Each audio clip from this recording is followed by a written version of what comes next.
Welcome to a brand new podcast called WTF Over. My name is Corporal Joshua Thomas of the United States Marine Corps. I am here to share a little bit about my story and where I am today. I enlisted into the Marine Corps in 2007 out of middle of nowhere, Indiana. It was the first time that in my adult life that I left the state of Indiana, so I had no idea where I was going. I went to boot camp in San Diego, California, which makes me a Hollywood Marine. Graduated there and went to my training at MCT in Camp Pendleton, California, and moved to Oklahoma for my MOS of 0811, or Field Artillery Cannoneer. After that, it was September 24th, actually my birthday, when I hit the fleet. Once I hit the fleet, I hit the ground running. We ended up going to a training event with our brand new units, and we got there, and the section chiefs wanted us to be tested to see if we were going to be those people who gave up easily or not at all. And I was the type of person who I wanted to show everything that I had. And that's when we ended up rolling, and I showed my guts. A couple months later, I went on my first deployment to Japan, which was an absolute blast and a experience I could never forget. All the things that we did, training with the Filipino Army, it was something to see a different culture, and the food was incredible, and I am a big food eater. I want to try everything. Got back from that deployment and went to a new unit, and in this unit they had so many people who had been working together and deployed together that it was a little more difficult to get set in the idea that these brand new people and I were going to be deployed to Afghanistan together. And I didn't know what I was going to do. We trained, and I did the best that I could. I may not have been a great garrison Marine, and some of you could agree with me on that, and some of you may not. But this is who I am. But out in the field, though, I busted my ass every day. The time was ready for us to go to Afghanistan, and there was nothing that was going to stop me. There was nothing that was going to hold me back. I was going to do everything that I could. And we went. We landed in Camp Leatherneck, stayed there for a while, jumped around to a few bases, because, the military, we never know where we're going to be at the end of the day. We ended up settling Fiddler's Green in the Helmand province in southern Afghanistan, and I spent most of my time there thinking that I was going to be artillery, and actually I was going to be a ground pounder every day. And in that day, all I knew is I just wanted to be able to wake up in the morning and go to sleep at night. That's all I was worried about. I wanted to survive every day, and to truly see the aspects of being over there and seeing the locals and how they were. You knew they wanted the best for their family. You knew that they wanted just to be able to live and to survive and to thrive and celebrate. It may not be our culture, but it's theirs. It's how they live their everyday life. And one of the stories that I just will never forget is we had a young boy who would always ride past our post, and we had stopped him a few times just to see who he was and what he was doing. And one time he was just saying that he was going to the market, or he was going to school. And one day he just caught us off guard, we noticed that he had a white flag with him on the back of his bike, and we had to stop him because that was different, and we didn't understand. We asked him, and he had said that the Taliban in the area wouldn't mess with him if he would wear the white flag, and he wouldn't get messed with or harassed. And at that time, for a young person, boy, girl, doesn't matter, they should have the ability to get groceries for their families or have an education so that they can continue to make the world a better place.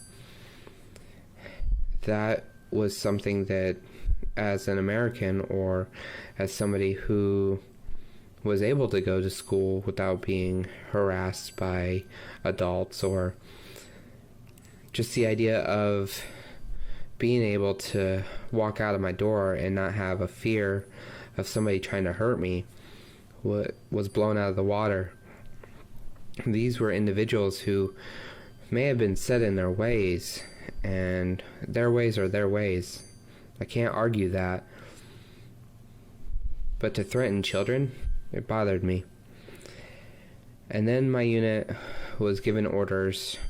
We were on an outer post, and we were going to a little farm, a mud barn, and to do patrols.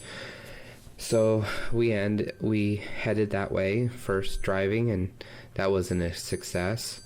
And after that, got into a helicopter, and for the first time in my life, being on a helicopter, I never want to be on another helicopter ever again.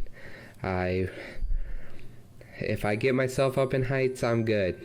Other people get me up in heights, I'm a short guy. I don't like heights. So we were there. We did our patrols. We found two puppies, which we gave the names of Tyson and Holyfield. And those dogs, even though they were puppies, they went patrolling with us on a daily basis. During this time, there was an incident of an IED blast, and it just happened to be in front of the leader of the Taliban of that area's brother or brother-in-law.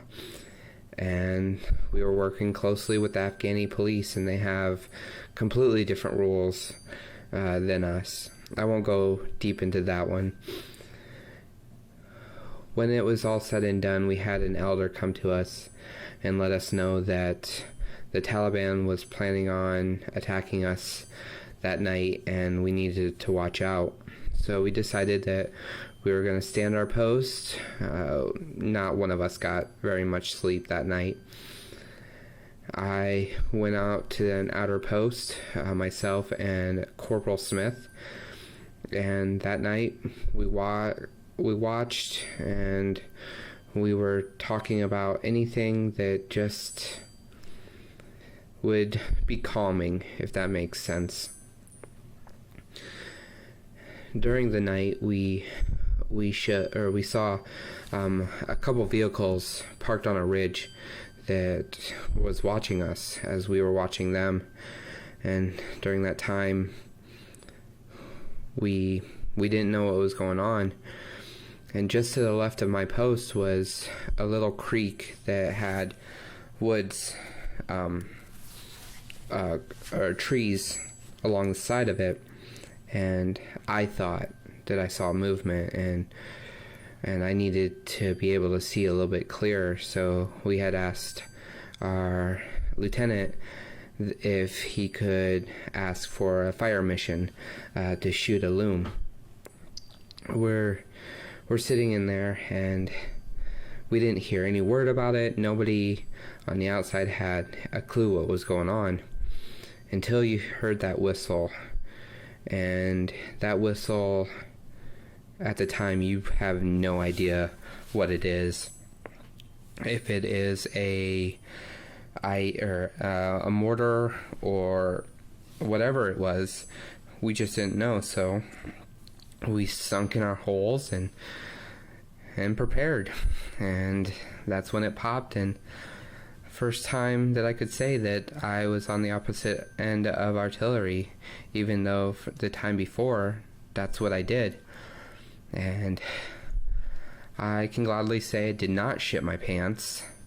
But it was definitely an event that I will never forget in my entire life. Luckily, my entire unit came home, and I wish I could say more. There's more units like that, but I can't. And we came home, and that's when the trouble really started with me. I was doubting myself. I was almost paranoid of always getting in trouble and not understanding why. And I ended up seeing some doctors,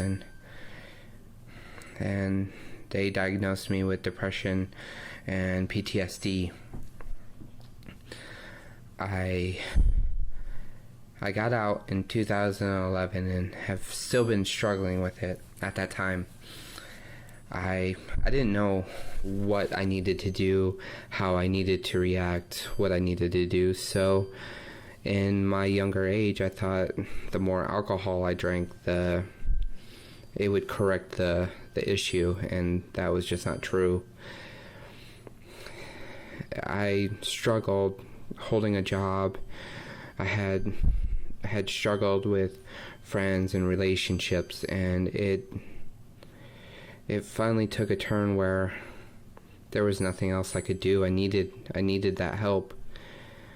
And I went to the VA, and at first I didn't want to admit that I was weak or that I had these issues, so lying was an easier thing. And then I met my wife, and she kind of kicked me in the ass to be truthful to my doctors, and it worked. I'm on the medication that I need. I talk to the people I need to talk to, and I can't thank her enough. And even during this time, that every day I work on my depression, and I work on being a better husband and stepfather and brother and son.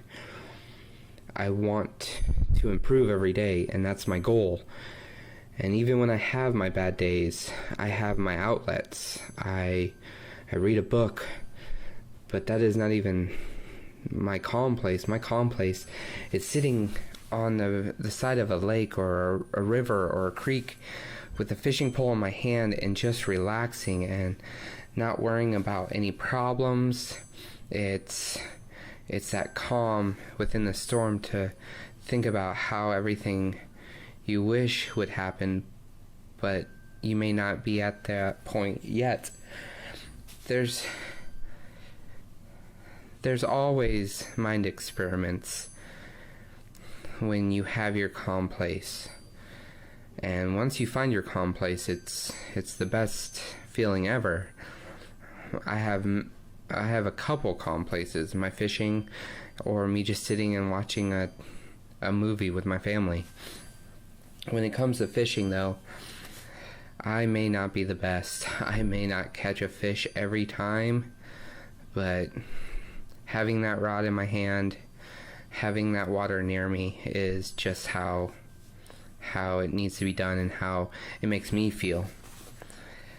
Now that I brought that up, I want to have a disclaimer. I'm not blaming the military for anything that is negative or anything that has affected me. I'm not trying to say the military caused this to happen. What I'm saying is we have an epidemic of veterans who may not have the support that they need, or whether it's through the hospital or outside in the civilian life. I want you all to know that no matter what happens, you have somebody within your community, within your area, who go sit down with an older veteran. see what they do. Maybe they work on cars and you've never thought about it, but you want to give it a try. Or there's a group of hunters that will go out hunting every year and they just share their experiences with you. There's never a time that you cannot have support with your fellow veterans. We are all in the same boat. Maybe different levels, but all in the same boat, that we need to help each other. I don't want to see another news report of a veteran. I want that to stop. And that is where I stand. I want to thank you for your service. I want to thank you for your dedication. I want to thank you for coming back and being as strong as you are. I'm hoping that there will be more podcasts like this. If you like it, please give it a thumbs up. Let me know in the comments where I could be better. If you just want to come and troll and say that I am the worst speaker in the world, by all means, just let me know what I can do better, and let's move on and see where we can take this. Thank you so much.